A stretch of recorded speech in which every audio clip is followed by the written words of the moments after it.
Segera download Quran Tadabbur, maka dia meraih tafsir kebaikan. dalam genggaman Contoh, Anda. bulan Ramadan adalah bulan Al-Quran.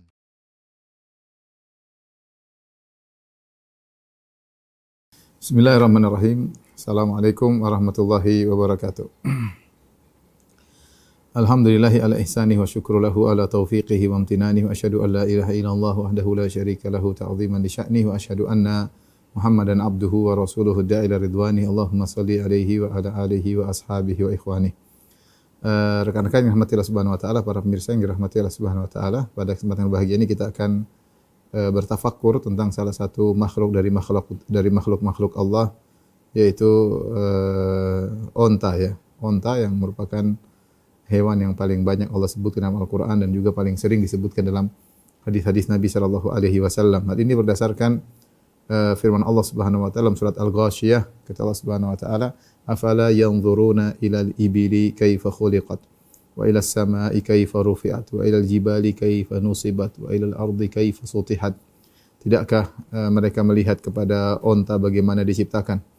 Tidak mereka melihat kepada langit bagaimana kepada gunung bagaimana dipancangkan oleh Allah, kepada langit bagaimana ditinggikan, dan tidaklah mereka lihat kepada bumi bagaimana didatarkan oleh Allah Subhanahu wa taala ya. Dan Allah buka dalam seruan tersebut, Allah mengatakan afala yanzuru ilal ibili kaifa khuliqat wa ilas samai kaifa rufi'at. Lihatlah kepada onta bagaimana diciptakan oleh Allah Subhanahu wa taala.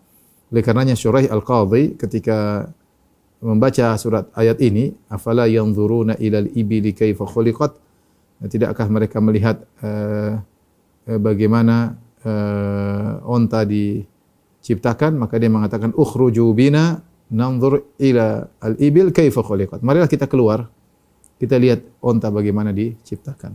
Karena itu perintah Allah Subhanahu wa taala. Karena kalau Allah memerintahkan kita melihat tentang penciptaan onta yang menakjubkan, akan menambah keimanan pada diri kita ya. Ini makhluk yang ajib, yang menakjubkan. Tentu yang lebih menakjubkan adalah yang menciptakannya. Dari sini pada kesempatan bahagia ini kita akan membahas. Oleh karenanya pada kesempatan kali ini kita akan bahas tentang hewan onta ya. Hewan onta yang disebut dalam Al-Qur'an ya, dan juga dalam hadis-hadis Nabi sallallahu alaihi wasallam. Apa keistimewaan onta?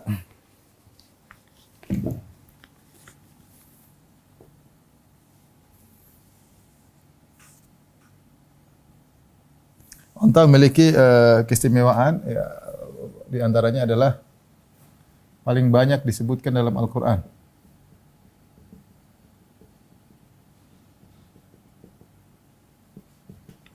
Dalam Al-Qur'an dengan nama yang berbeda-beda ya.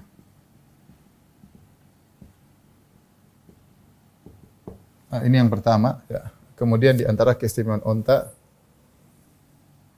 adalah hewan yang penuh manfaat, nanti akan kita jelaskan, yang tidak ditemukan pada hewan-hewan yang lain. Tidak ditemukan pada hewan yang lain. Tidak terkumpul ya.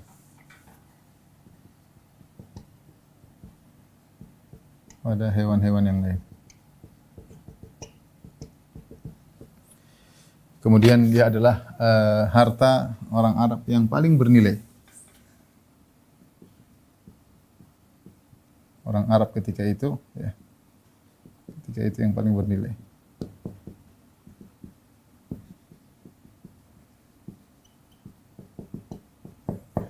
Taib, adapun dalam Al-Qur'an, tentu dalam sunnah lebih banyak lagi, tapi dalam Al-Qur'an Allah Subhanahu wa taala menyebutkan onta dengan berbagai macam nama ya, dan banyaknya nama menunjukkan akan agungnya sesuatu. Seperti pedang ya. Pedang dalam bahasa Arab kata Al-Qurtubi rahimahullah sampai 500 ungkapan untuk mengungkapkan pedang. Saif, muhannad, apalah, khanjar lah, apalah, banyak sampai 500 nama yang menunjukkan pedang tersebut agung. Onta demikian juga karena dia hewan yang menarik, maka namanya juga banyak ya. Di antaranya Allah sebutnya adalah ibil, ada al-air, kemudian ada naqah, kemudian ada jamal ya, nama-nama onta. Di antaranya Allah sebutkan dengan nama al-ibil. al-ibil. Firman Allah Subhanahu wa taala yang tadi kita baca, afala yang zuruna ilal ibili kaifa khuliqat. Tidakkah mereka melihat kepada onta bagaimana diciptakan? Allah sebutkan ibil. Ibil juga onta ya. Ibil juga adalah onta. Kemudian di antaranya misalnya an-naqah ya. An-naqah. Maka onta betina, Allah Subhanahu wa taala berfirman hadhihi naqatullahi lakum ayah. Seperti Allah berbicara tentang ontanya Nabi Saleh, kata Allah, inilah onta Allah adalah sebagai mukjizat bagi kalian, tanda akan kekuasaan Allah Subhanahu wa taala. Dan kisah ontanya Nabi Saleh sudah sering kita sampaikan dalam kisah kaum Tsamud. Kemudian disebut juga dengan al-ir. Al-ir adalah onta yang membawa angkutan. Seperti dalam surat Yusuf kata Allah Subhanahu wa taala, fa'adzana mu'adzdhinun ayyatuhal iru innakum lasarikun ya. Ketika ayyatuhal ir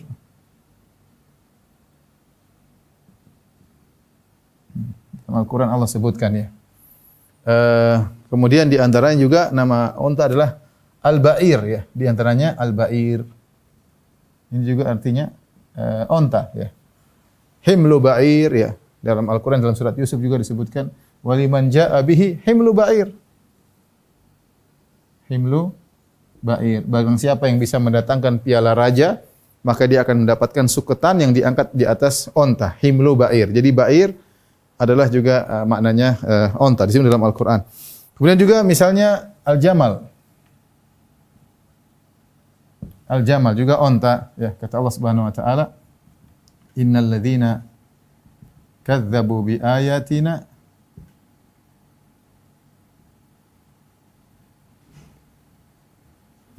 wastakbaru anha la tufattahu lahum abwabus sama'. La tufattahu lahum abwabus sama' wa la yadkhulunal jannata wa la yadkhulunal jannata hatta yalijal jamalu fi sammil khiyat.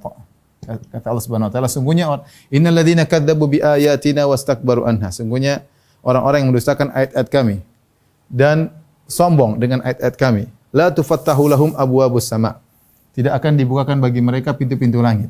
Wala yadkhulunal jannah, dan mereka tidak akan masuk surga hatta yalijal jamalu fi sammil khiyat. Sampai onta bisa masuk dalam lubang jarum.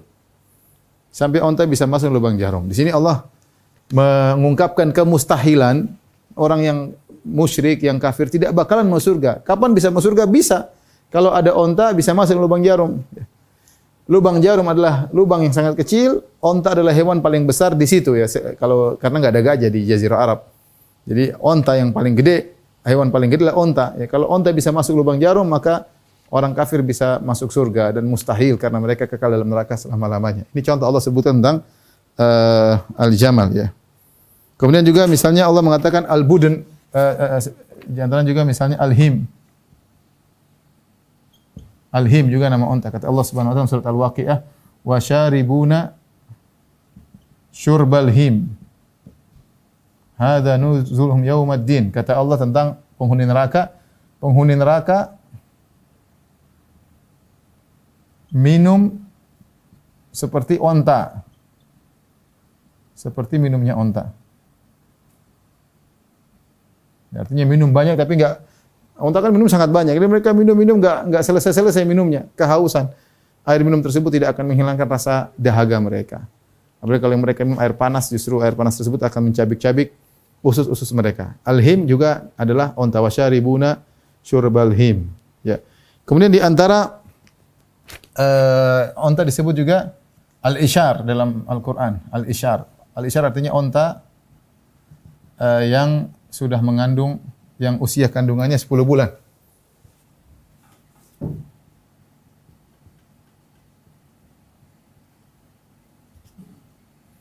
Usia kandungannya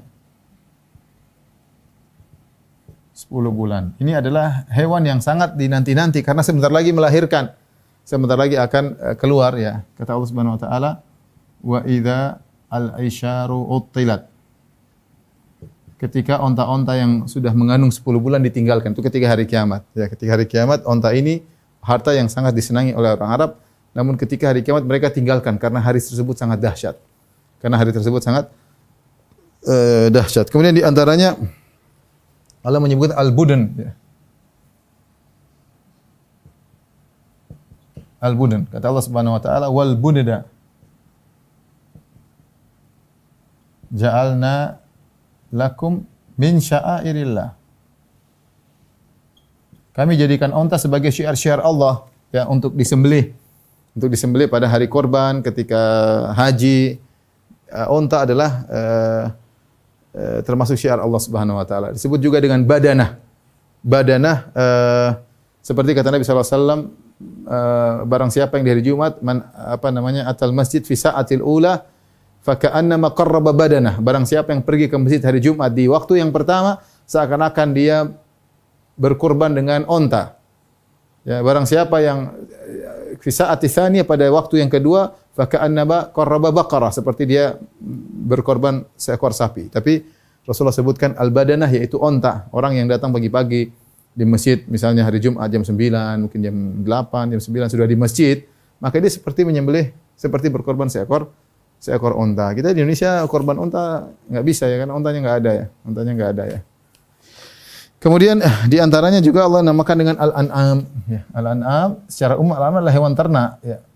Dia tapi yang paling sering disebut adalah tentang onta ya. Ya. Onta. Mimma amilat aidina an'aman wa hum laha malikun. Allah sebut al-an'am, tapi al-an'am mencakup onta, mencakup kambing, mencakup sapi, tapi sering al-an'am maksudnya adalah onta. Sering maksudnya adalah onta.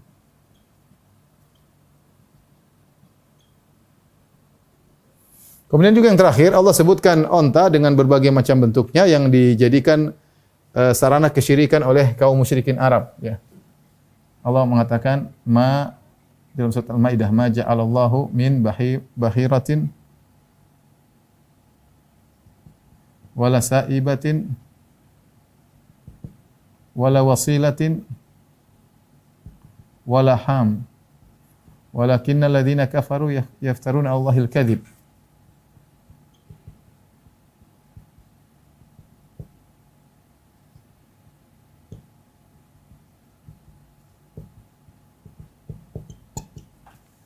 Allah mengatakan Allah tidak pernah mensyariatkan namanya bahirah, sa'imah, wasilah, ham. Ini nama-nama onta yang merupakan istilah yang dibuat oleh orang-orang musyrikin dahulu untuk dikeramatkan. Ini onta-onta yang dikeramatkan kaum musyrikin.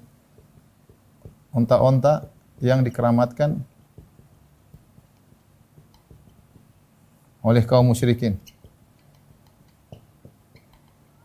Jadi ada sebab-sebabnya. Ada yang mengatakan bahir atau saibah wala wasilah. Ini di antaranya misalnya ada onta yang melahirkan betina melulu sampai 10 kali. Ini tidak boleh lagi ditunggangi. Ini spesial 10 kali mengandung betina melulu. Ya, ini berikan kalau betina melulu nanti cepat berkembang karena ada betinanya, nanti akan berkembang onta-onta mereka sehingga diistimewakan, dikeramatkan. Lihat, ternyata nama onta banyak sekali dalam Al-Qur'an. Ya, saya hitung ya. Al-ibil 1. Mungkin ada yang luput, saya enggak tahu juga. 1, naqah 2, 3 al-ir, al-ba'ir 4, al-jamal 5, al-him 6, al-isyar 7, al-budun 8, al-an'am 9. Ini 10, 11, 12, 13. Ya. Jadi ada berbagai macam nama onta dalam Al-Qur'an. Jadi makanya hewan yang paling sering disebutin adalah onta. Ini keistimewaan paling banyak di dalam Al-Qur'an dengan nama yang berbeda-beda. Taib, hewan ini memiliki manfaat yang tidak dimiliki oleh yang lain. Walahum fiha manafi wa masyarib. Ya. Mereka hewan onta punya manfaat-manfaat. Di antaranya manfaat tersebut yang tidak dimiliki oleh yang lain, dia mengumpulkan 4 manfaat. Langsung mengumpulkan 4 manfaat. 4 atau 5 kita lihat manfaat. Yang pertama adalah dia diminum susunya, halubah, diminum susunya. Ya. Ada hewan dimakan tapi nggak ada susunya. Contohnya ayam, nggak ada susu ayam. Ya. Dimakan tapi nggak ada susunya ya. Kalau kambing ada, diminum susunya. Selain itu diminum susunya, kemudian dia dimakan dagingnya. Ya.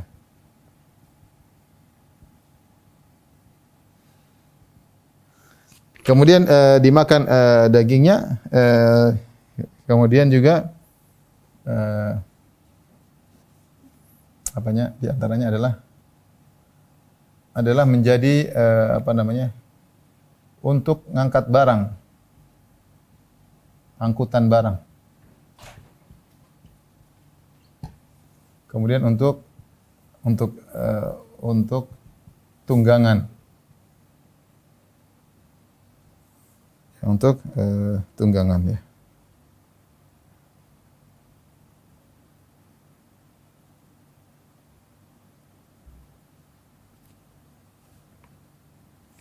Dagingnya dimakan, diminum susunya untuk angkutan barang, untuk angkutan barang. Kemudian lihat, ini diantara tidak ada hewan yang mengumpulkan 4 perkara ini, tidak ada. Kuda untuk tunggangan, tapi nggak ada susu. Kuda kemudian juga untuk angkut barang enggak. Untuk angkut barang enggak ya. Himar enggak diminum susunya. Angkutan, himar diangkut barang, dia ngangkut barang himar. Tapi tidak dimakan dagingnya, tidak diminum susunya. Ya, himar. Tidak dimakan dagingnya ya. Sapi dia mungkin bisa angkat barang, mungkin wallahu alam ya. Dimakan dagingnya minum susu, tapi tidak bisa untuk perjalanan jauh sapi. Nggak bisa ya. Yang mengumpulkan 4 fungsi ini cumalah onta. Lihat, untuk angkat barang kata Allah Subhanahu wa taala, "Wa tahmilu athqalakum ila baladin lam takunu balighihi illa bi syiqqil anfus. Inna rabbakum laraufur rahim." Kata Allah Subhanahu wa taala, hewan onta mengangkat barang kalian ke tempat yang jauh. Seandainya kalian angkat tentu dengan kondisi yang sangat sulit, tapi onta bisa angkat barang. Di antara menakjubkan onta, mau angkat barang dia duduk dulu baru ditaruh barangnya. Jadi onta duduk dulu, baru lantas diletakkan barang.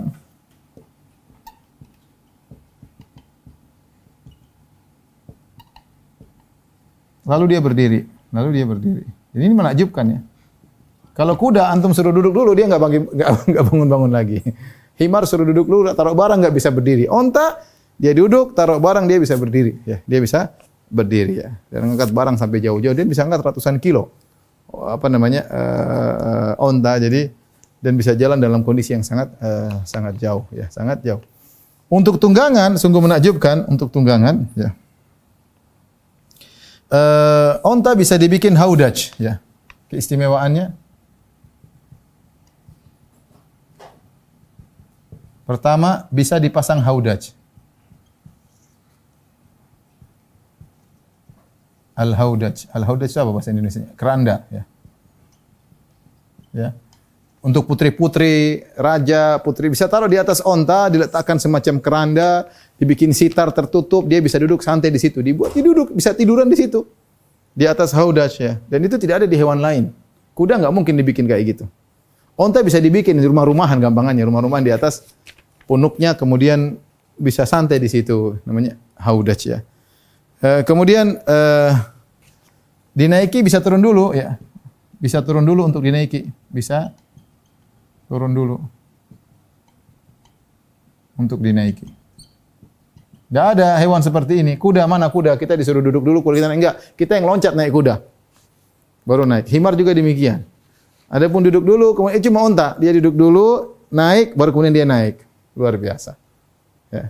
Ini namanya apa namanya? Keistimewaan onta ya. Makanya ketika sebagian ulama menyebutkan tentang firman Allah dalam surat Al-Ghasyiyah, fiha sururum marfu'ah wa akwabum mawdu'ah wa namarikum masfuf wa zarabiyyan mabthutha afala yanzuruna ilal ibili kaifa khuliqat. Ketika Allah menyebut tentang fi jannatin 'aliyah, Allah sebutkan tentang bagaimana penghuni surga mereka berada di atas surga yang tinggi. Kemudian di surga tersebut sururum marfu'ah. dipan-dipan yang tinggi, dipan-dipan yang ditinggikan. Ya. Mungkin sebagian ulama ketika orang Arab mendengar dipan-dipan yang tinggi, mungkin mereka kan nama zaman dulu, zaman aslinya zaman primitif dahulu. Gimana cara naik dipan yang tinggi? Maka Allah seakan-akan kasih gambaran sederhana. Afala yanzuruna ilal ibli kaifa khuliqat. Tidakkah mereka melihat kepada onta bagaimana diciptakan? Onta itu tinggi, tapi kalian bisa naik gimana caranya? Dia duduk dulu, kemudian dia naik. Maka kalau di dunia saja kalian bisa naik sesuatu yang tinggi karena duduk dulu baru naik baru kemudian dia tinggi, apalagi di surga semuanya mudah bagi Allah Subhanahu wa taala. Tapi dia satu-satunya hewan yang kalau mau dinaiki turun dulu. Sapi mana bisa begitu?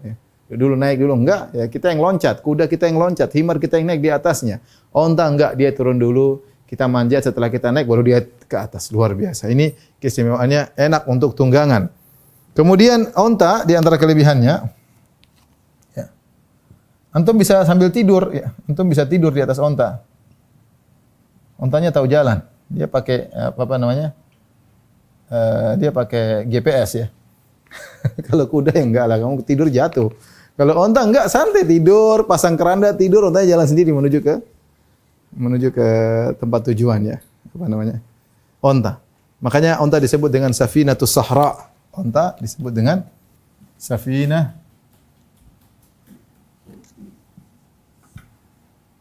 safinatu as-sahra. Kapal padang pasir. Dialah onta. Onta, kapal padang pasir. Nah, 4 keistimewaan ini tidak akan didapatkan pada hewan yang lain. Yang mengumpulkan 4 keistimewaan ini cuma onta ya. Kemudian onta adalah hartanya orang Arab ketika itu yang paling bernilai. Di antara dalil akan hal ini Nabi SAW pernah berkata kepada Ali bin Abi Thalib, la ayyahdiyallah bika rajulan wahidan khairun laka min humurin na'am. Ya, di antara nama unta adalah na'am ya. Allah memberi petunjuk kepadamu, Allah memberi petunjuk kepada seorang dengan sebab engkau wahai Ali bin Abi Thalib itu lebih baik daripada unta merah, unta yang putih. Maksudnya ini dijadikan yudrab bihi mathal, dijadikan sebagai perumpamaan karena hewan tersebut adalah hewan yang sangat bernilai bagi orang Arab. Mereka punya unta, mereka senang dan itu apalagi unta putih ya.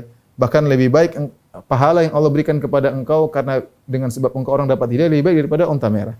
Ya kalau orang sekarang mungkin mobil mewah berwarna merah ya mungkin ya, tapi kalau dulu unta adalah itu harta yang paling bernilai.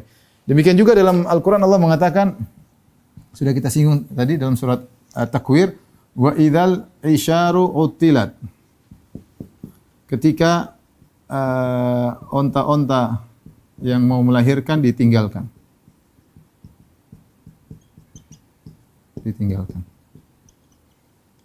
Ya, onta disebut di sini sebagai gambaran akan dahsyatnya hari kiamat tersebut. Ketika hari kiamat, orang sudah tidak sibuk dengan harta. Ada yang punya rumah, ada yang punya mobil, ada yang punya, dia akan tinggalkan semuanya. Yang penting dia karena saking takutnya. Sampai seorang yang sedang menunggu ontanya melahirkan, dan itu adalah harta yang mereka, apalagi orang Arab zaman dahulu, mereka sangat menantikan lahirnya bayi onta, berarti tambah harta lagi. Ya, ternyata ketika tiba hari kiamat, ditinggalkan semuanya karena tidak ada yang peduli dengan dengan harta yang mewah tersebut. Tapi setelah ini kita akan sebutkan tentang keajaiban bentuk fisik onta. Tolong dihapus. Sedikit tentunya, tidak banyak.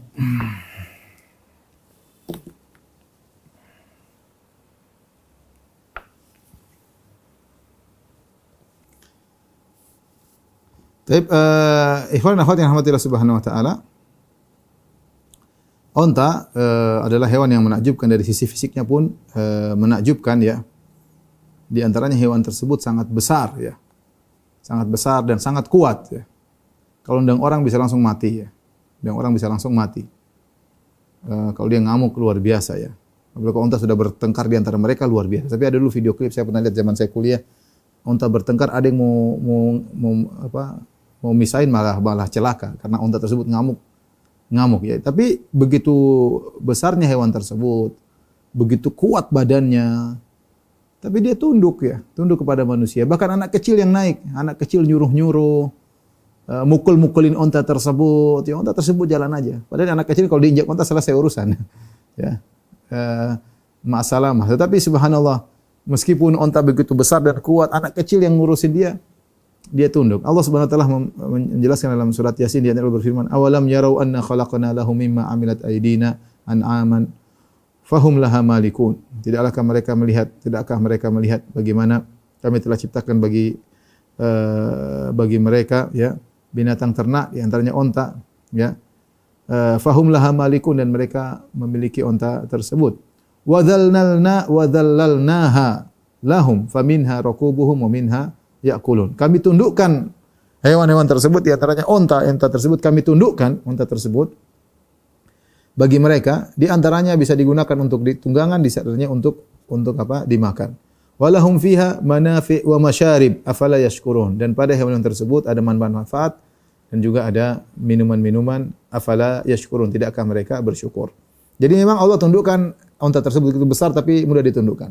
Allah juga menyebutkan ya tadi wal budna ja'alnaha lakum min sya'airillah ya. Lakum fiha khair fadhkuru ismallaha 'alaiha shawaf fa idza wajabat junubuha fakulu minha wa at'imu al-qani' wal mu'tar. Berkata Allah, kadzalika sakharnaha lakum la'allakum tashkurun. Demikianlah kami tundukkan onta-onta tersebut kepada kalian agar kalian bersyukur. Dan kalau disembelih sangat mudah, dia berdiri di fadhkuru ismallaha 'alaiha shawaf. Jadi disembelih dalam kondisi berdiri. Di nahar, di video klip banyak di YouTube, tinggal dipotong kemudian jatuhlah dia. Ya, dia tidak marah, dia tidak artinya tidak liar ya, tidak buas, padahal dia kalau mau buas bisa aja. Tapi onta wajahnya menyejukkan ya. tidak wajah buas ya. Intinya Allah tundukkan hewan tersebut. Bahkan Allah mengatakan walahum fiha manafi'u wa masyarib, bahwasanya di sana ada banyak manfaat dan banyak minuman-minuman yang bisa didapatkan dari onta. Tapi apa keistimewaan tubuh onta, keajaiban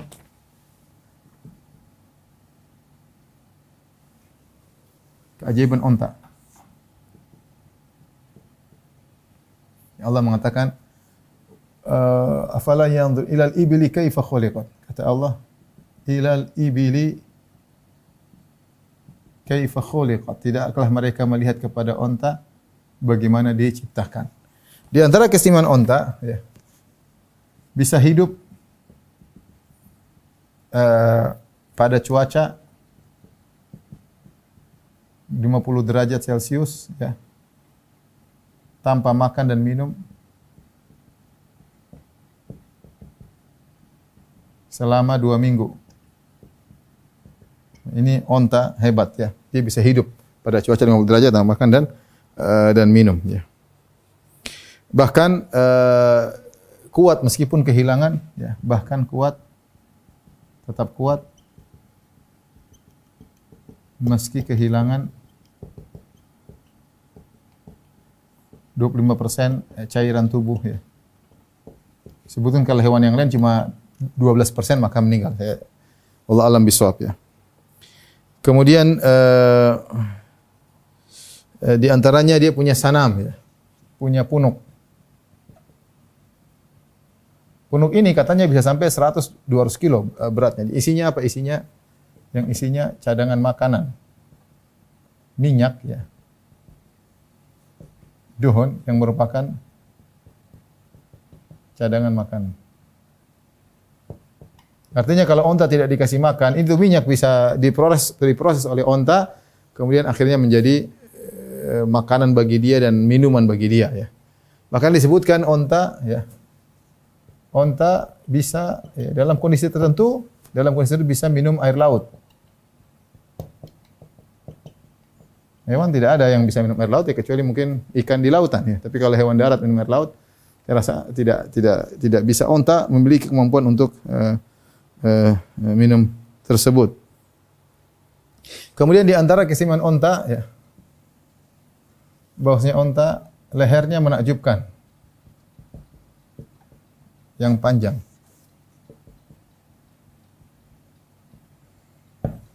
Fungsinya semacam dongkrak.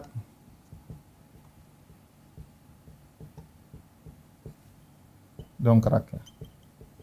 Karenanya bisa diberikan tumpangan karenanya bisa diberi muatan dalam kondisi duduk, menderum.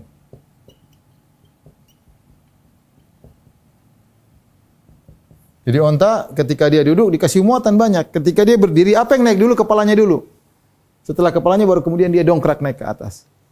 Kondisi kepalanya di atas seperti dongkrak mampu untuk mengangkat hewan tersebut barang-barang ya. Jadi itu tidak dimiliki oleh hewan lain. Hewan lain kepalanya tidak panjang seperti onta, bukan panjang kemudian bisa naik.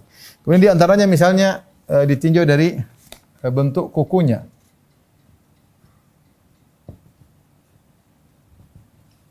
Yang modelnya kurus memanjang tapi di bawahnya tebal ya. Modelnya membuat onta mampu berjalan di padang pasir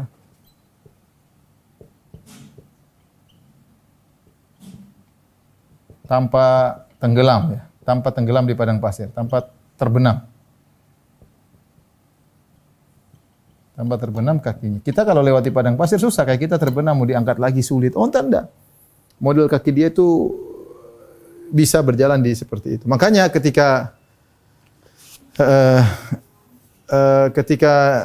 Nabi berbicara tentang bentuk kukunya, bentuk kakinya, kemudian juga masalah punuknya ya. Ketika seorang bertanya kepada Nabi, "Ya Rasulullah, bagaimana kalau kita ketemu dengan barang temuan ini, barang temuan kambing, bagaimana kalau onta?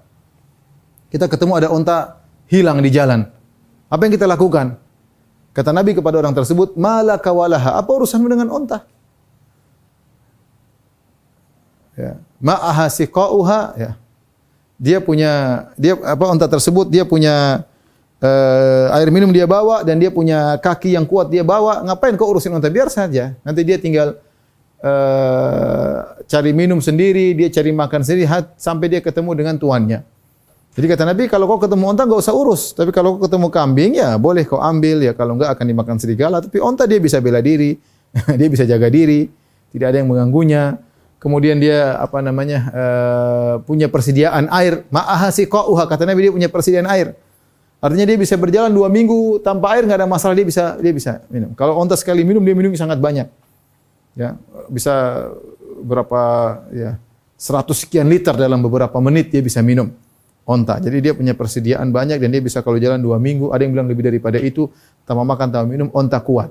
Ya, maka tidak usah urusin onta, dia akan kembali kepada tuannya sendiri ya. Kemudian di antara keistimewaan onta disebutkan bagaimana bentuk bibirnya yang tebal dan dan elastis. Disebutkan bibir onta itu kuat sehingga dia bisa makan macam-macam, bahkan dia makan duri-duri bisa dia bisa dia giris dengan bibirnya tersebut, kemudian dia masukkan dalam perutnya. Kemudian di antaranya bagian kakinya, bagian kulit dekat kaki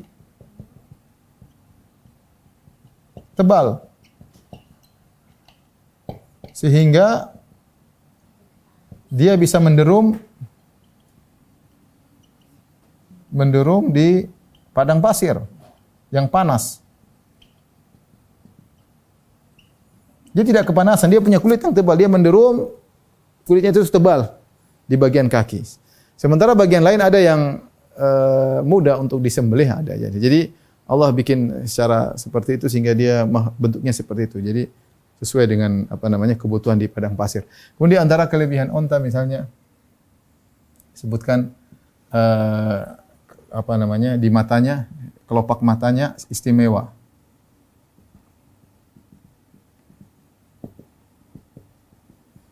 Bisa menghalangi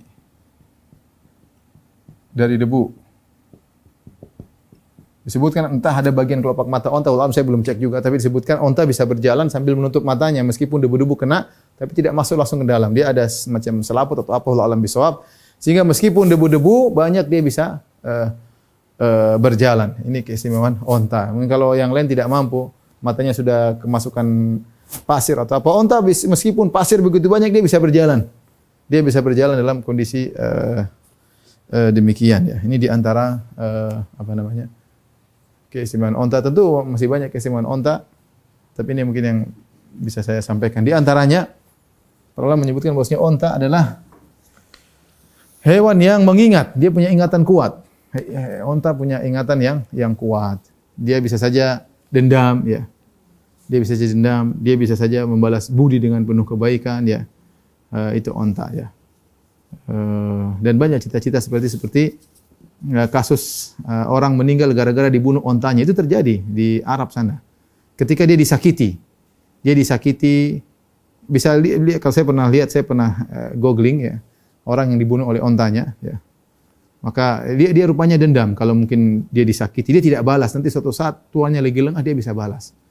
Ya, kalau berlebihan disakiti ya. Meskipun dia sebenarnya tunduk, cuma ketika dalam kondisi tertentu ya dia bisa membalas, membalas ya. Kemudian makanya saya pernah dengar cerita ada seekor onta, entah saya lupa kejadiannya bagaimana, intinya dia dendam sama tuannya dan tuannya merasa onta ini akan balas dendam sama saya ya. Entah dia bunuh anaknya, entah dia bunuh betinanya di depan dia, intinya dia jengkel dan kelihatan dia dendam. Si tuan pemilik onta tadi merasa ini onta bakalan dendam ya. Maka malam hari dia letakkan tempat tidurnya, dia taruh semacam dirinya, dia selimutin agar onta menyangka dia di situ, dan benar ternyata di malam hari ontanya datang dan dia lihat dari jauh. Ontanya datang, ternyata ontanya kemudian naik di atas tempat tidur dia, kemudian nginjak-nginjak. Onta menyangka tuannya ada di situ. Ontanya menyangka tuannya ada di situ. Subhanallah, kalau dia di situ mungkin dia udah mati ya. Begitu onta sudah puas, kemudian dia muncul. Ontanya begitu kaget, ternyata tuannya bukan di situ, maka entah ontanya pingsan atau apa, intinya ontanya jengkel banget, ternyata tuannya masih hidup. Jadi onta dendam ya. Tapi kalau dia baik ya.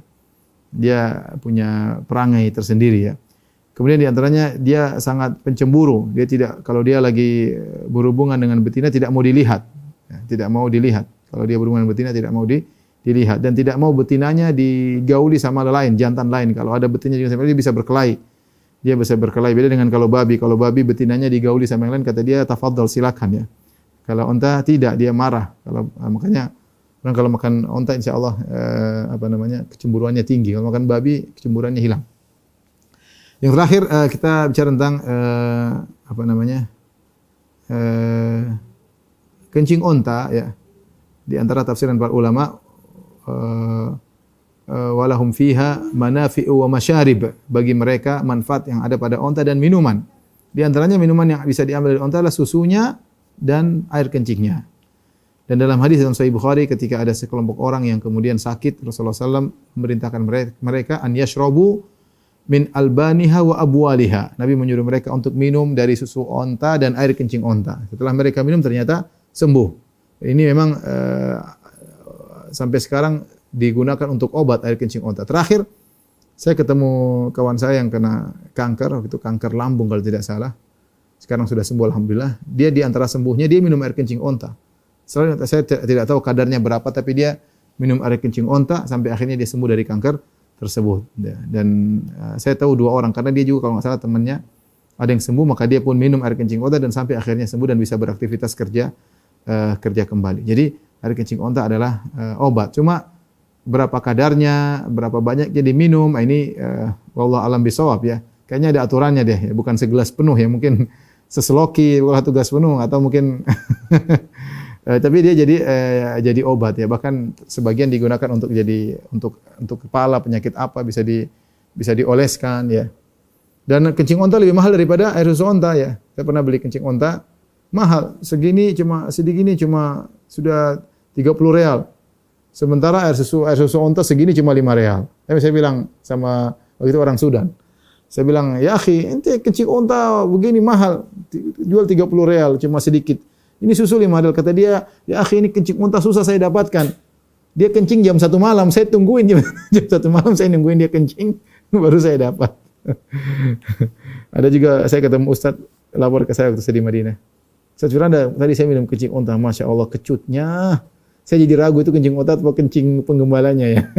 Tapi intinya kencing onta itu obat, tapi kadarnya ya. Ya kita banyak ya hal-hal yang herbal tibun nabawi, obat, habatus sauda, zaitun, tapi kan harus diteliti juga kadar seberapa yang kita konsumsi ya.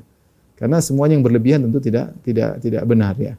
Karena memang ada tugas yang berikutnya bagi para dokter kalau bisa meneliti tentang hal-hal seperti ini, tapi manfaat ya manfaat, dalil banyak itu, cuma kadarnya yang untuk penyakit ini kadarnya berapa itu perlu diteliti untuk lebih meluaskan manfaatnya. Tapi demikian saja kajian kita, insyaallah kita lanjutkan pada tafakkur pada ayat-ayat Allah yang lain pada kajian berikutnya insyaallah taala. Kurang bisa mohon maaf, wabillahi taufiq wal hidayah. Assalamualaikum warahmatullahi wabarakatuh.